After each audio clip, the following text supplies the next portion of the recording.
هل قد سمعت عن وكالات التسويق حق سوق الملح؟ خلني اليوم أكلمك عن هذه الوكالات. بسبب هذه الوكالات تأثرت وتضررت أعمال التسويق الإلكتروني والإعلانات بشكل جدا كبير، وأخذوا العملاء اللي يحتاجوا هذه الخدمة نظرة سلبية جدا عن الموضوع في السوق اليمني. أولا خلني أوضح لك ليش سميتهم وكالات سوق الملح.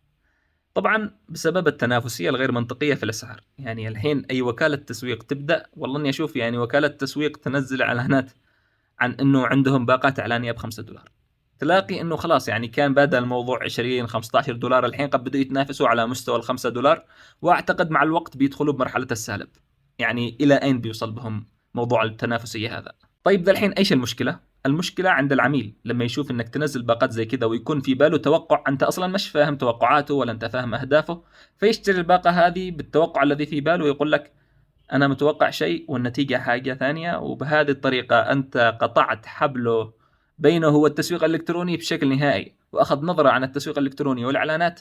يعني مستبعد واستحالة أنه يرجع يقرر أنه يشتغل على الموضوع ده ثاني. أنا ما ضد وكالة التسويق أبدا، لا تفهمني غلط، أنا ضد طريقة تقديم الخدمة بشكل خاطئ يضر العميل، وكذلك يضر توقعه، وكذلك يضر وكالات التسويق اللي تشتغل بشكل احترافي.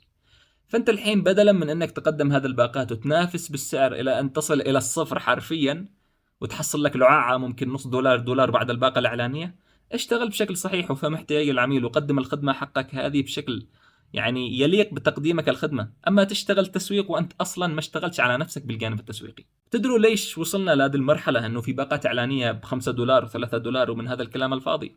لأنه للأسف شخص تعلم تسويق إلكتروني أسبوعين من كورس في اليوتيوب وقام فتح وكالة تسويق وقال أنا أقدم إعلانات. أنا ضد أنك تشتغل على فكرة، أنا ضد أنك تقدم الخدمة بشكل خاطئ، وانا اقل ما يمكن اقول عنه انك تضحك على العميل بهذه الطريقه. فحبذا من وكالات التسويق انها تشد على نفسها شوي وتفهم كيف تشتغل في مجال الاعلانات صح. قدم الخدمه بشكل احترافي واعرف ان العميل هذا بيجلس معك الى الابد وبتشتغل له مش ب5 دولار، ب500 دولار اذا قدرت انك تحقق له نتيجه ممتازه.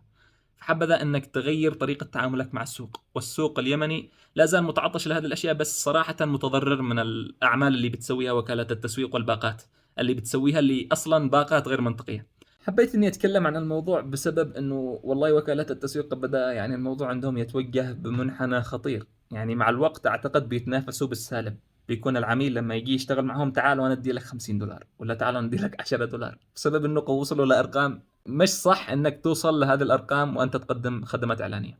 باذن الله ان تكون رسالتي وصلت، والنصيحه هذه استفادوا منها الاشخاص اللي محتاجين لذي النصيحه. وإذا حاب إني توصل لك مزيد من هذه النصائح سجل إعجابك بصفحة الأحمد، وإذا عندك أي سؤال أو استفسار اكتبه لي تحت بالتعليقات، وبإذن الله برد عليك. بالتوفيق.